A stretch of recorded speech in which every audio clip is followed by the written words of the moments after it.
Right, hello folks. I hadn't intended to come back so quickly with a new video, but after making the part two of the invasion threat series, looking at the invasion threat in 1939 and 1940, and looking primarily at the threats as outlined during the Julius Caesar plan, there was one little question and one little thing that popped up while I was doing that video, and that was the thought about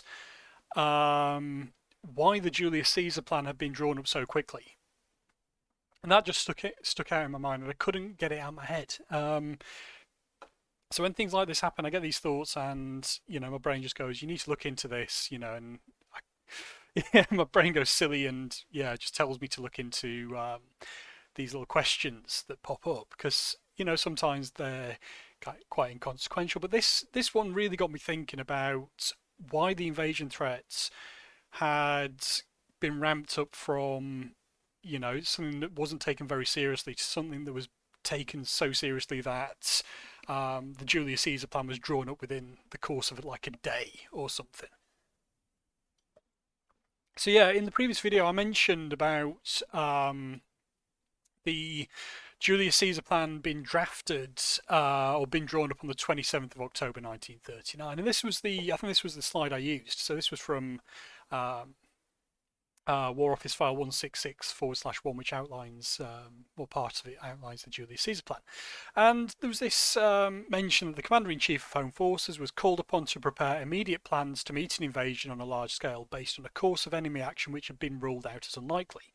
And this, yeah, as I said, this got me thinking about why this course of enemy action had been deemed to be or ruled out as unlikely, but why had this situation changed? What had come through to change this interpretation? Why why had things changed so quickly? So this is this is one of the bits of text from the document that I was using, which I didn't use in the original video, but here's the kind of full statement. So yeah, just here it says about the Commander-in-Chief of Home Forces, which was General Walter Kirk at this time. He was called upon relatively quickly to prepare an immediate plan to enact an invasion on. Well, sorry, to I can't read that. To meet, sorry, an invasion on a large scale. So yeah, again, this really stood out to me that the threat of invasion had gone from not being taken seriously to becoming so serious that a scheme of defence was drawn up in the space in no time. And like I say, I was thinking how best to get to the bottom of this, work out what this, why this situation had changed and what they were reacting to in terms of intelligence. Yes, I think it was yesterday actually. I did a thread on Twitter yesterday, and that kind of took off. So yeah, if you have a look at my Twitter, that this thread about a pillbox, which I did, which I wasn't going to do yesterday, but did, and it's kind of taken off and gone a bit viral. But it was after doing that I was just like, right, I need to have a look into this question that I got. And this drew me to the Cabinet War Files, which is something I was going to use in the previous video, but didn't because thought I had enough information about the Julius Caesar plan. So yeah, I took a look into it. So I'm reading off a script now. So I took a look into a source of information which I had intended to use in the last video, but didn't because I'd mainly, I thought that I'd found everything I needed to find in relation to the Julius Caesar plan and the invasion threat it was reacting to. But I had planned to use the Cabinet War Files in later videos. So the next video, I started doing the research and drawing the Cabinet War Files for that video together quite a while back now. I just need to actually read through them, pick out the bits of information I need. But the Cabinet War Files are really, really useful as a primary source because what they're largely digitized, which is a rarity for Second World War documents. So you can download these from the National Archives catalogue. But the Cabinet War Files themselves are pretty much the minutes and notes of the War Cabinet during the Second World War. So these include things like briefings to the Prime Minister, briefings to the Cabinet, and all things like that. And they relate to a lot of information during the Second World War. So they give you an insight into why decisions were made, who was coming up with the decisions and plans and all this stuff, and also give you an idea of the intelligence picture and the way the war was going at various points through the Second World War. So they're a useful source of information, not just for the invasion threats, but pretty much everything. And they're well worth checking out. So they give a decent insight into the UK and its plans for war. But yeah, because I couldn't get this thought out of my head about why the Julius Caesar plan had been drafted so quickly and why it was imminent, why it was immensely important to draw up these plans so quickly. It was just like, I thought I better just check the Cabinet War files to see what there is and see if I can find anything. Yeah, so I was looking to find out the reason why the Julius Caesar plan was produced so quickly, and I found the answer, which is, yeah, I'm quite happy with this. So I thought, I'm gonna have to. I've just literally just finished work, yeah, 5 minutes ago, and I just thought, right, I need to get this recorded, I need to produce an update, and need to get this bit of information out there. So this is what I found. So why the change? Well, this brought me to the 28th of October, 1939. So this is a day after the Julius Caesar plan was drawn, or the plan is dated to. So this isn't a very clear copy, but this is the document, which is Cabinet War File 65/3/35. So if you want to find the original document and have a look at this, it's well worth having a look. So yeah, this isn't a very clear copy. The copy available from the National Archives isn't particularly clear, but it gives you all the information you need. And this document provides the following assessment from what was the Minister for Coordination of Defence, which was Ernol Chatfield, which is a name you don't hear very often these days, who's the first Baron Chatfield apparently.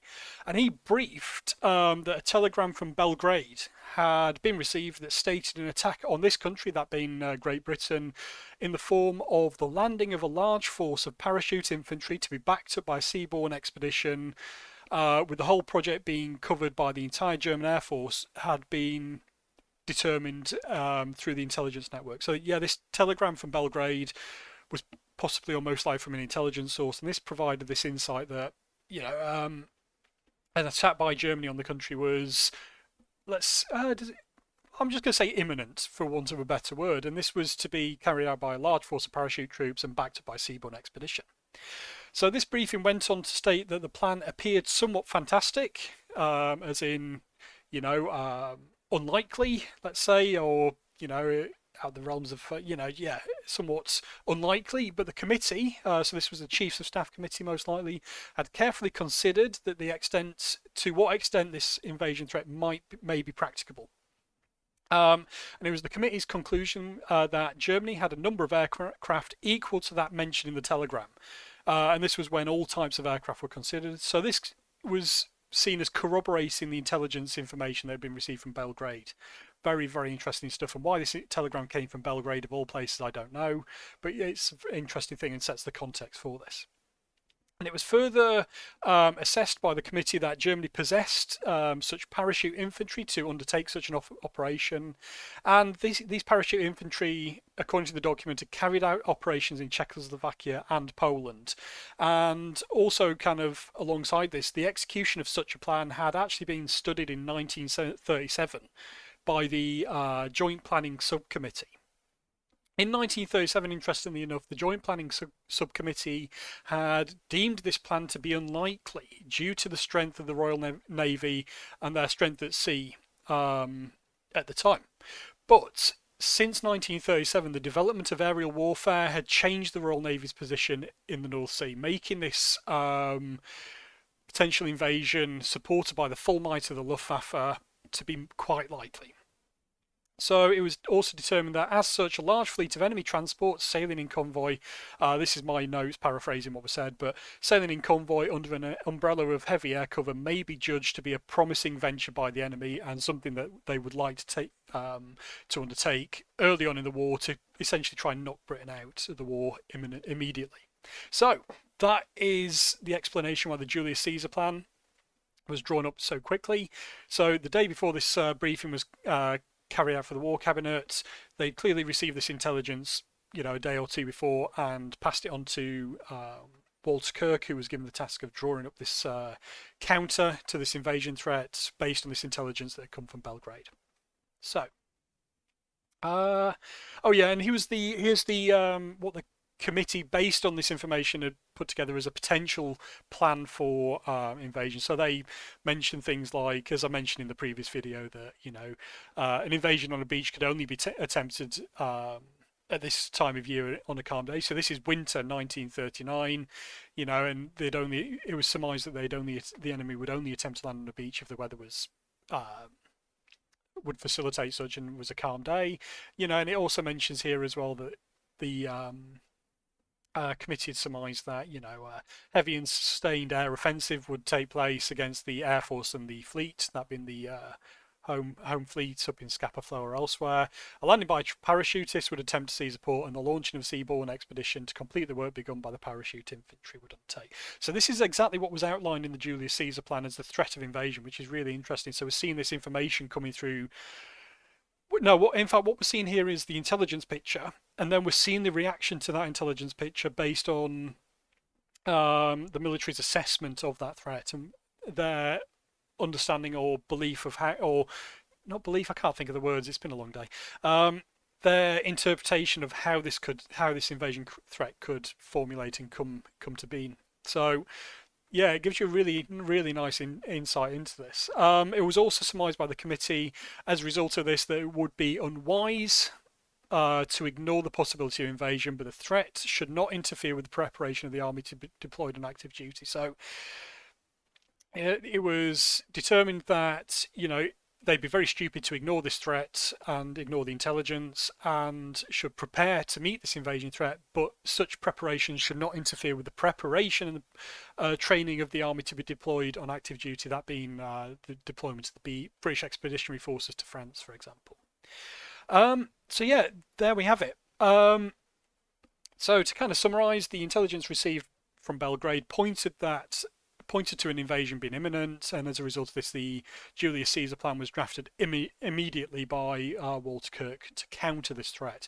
It's also worth me here quickly mentioning, but I'm not going to go into much detail because this is something I want to do a separate series on, but this threat was taken so seriously that a total of 12 divisions were deployed in in East England, so not just East Anglia, the whole of the east of the country, you know, East Anglia, Lincolnshire, Yorkshire, Northumberland, you know, Tyneside, and Scotland to counter this invasion. So 14,000 troops in a division, 18,000 troops in a division, times that by 12, a lot of troops deployed on the east of the country and in Scotland to counter this invasion. So it was taken abundantly seriously.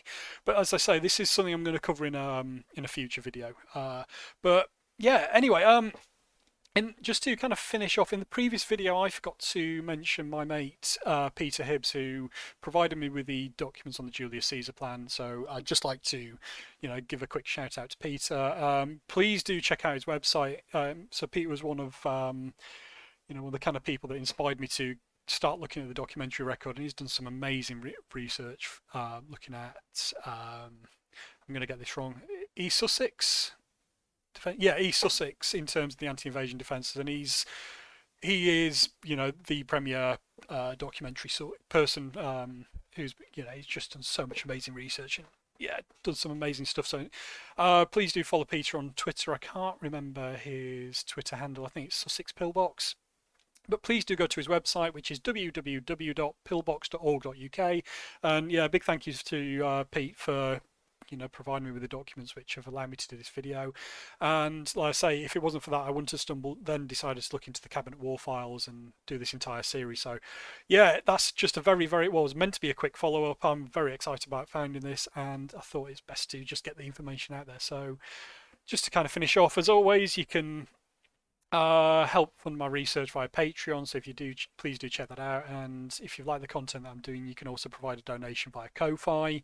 Again, this money helps me to source period documents and further my research into the series, into this period, and also helps me to produce these videos by having primary sources to rely on and use, rather than just making stuff up. Like well, yeah, rather than making stuff up, you don't want to make stuff up if you're a historian, or base it on secondary sources. So yeah, the money I receive is extremely useful in terms of allowing me to further my research. So anyway, just a quick little update there. I hope you found that useful and adds some additional context to my first video, or the last video I did. But anyway, thank you so much for watching. I'll see you later, and I'm going to take a couple of days off and relax. So cheers, see you later folks.